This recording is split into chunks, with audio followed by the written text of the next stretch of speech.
Car ఆమెకి ఇచ్చేసి మీరు కూర్చొని విశ్రాంతి తీసుకోండి. అట్లీస్ట్ 50-50 చేయండి. ఒక రోజు నేను నడిపిస్తే ఇంకో రోజు నువ్వు నడిపించు. ఏం సమస్యలు రావు.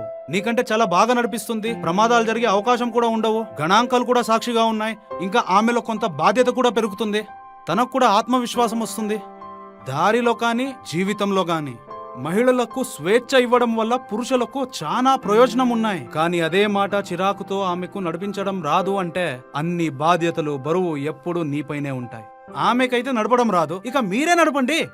మీకు తెలియట్లేదు, మీరే జైలు తయారు చేస్తున్నారు. ఇకపైన మీరేం చెప్తారు? క్రేజీగా నడిపిస్తుంది, మనం పక్కన కూర్చోవాలా. ఇంకా ఎవరు నడిపిస్తారు? నువ్వు నడిపిస్తావు. మనమేం చేయాలా? మనం పక్కన కూర్చోవాలా. నేను కూడా ఇలానే చేశా. స్టార్టింగ్ లో నేనేం చేసేవాడిని అంటే నా చెయ్యి హ్యాండ్ బ్రేక్ పైన ఉండేది. కానీ ఇప్పటికీ చెప్తున్నా, నేను ఎప్పుడు హ్యాండ్ బ్రేక్ యూజే చేయలేదు. కానీ ఇప్పుడు ఎవరైనా మహిళలు కారు నడిపిస్తా ఉంటే నేను పక్కన కూర్చొని ఆరాంగా పనుకునేస్తా. నాకు తెలుసు కరెక్ట్గా నడుపుతుంది, నన్ను పనుకొని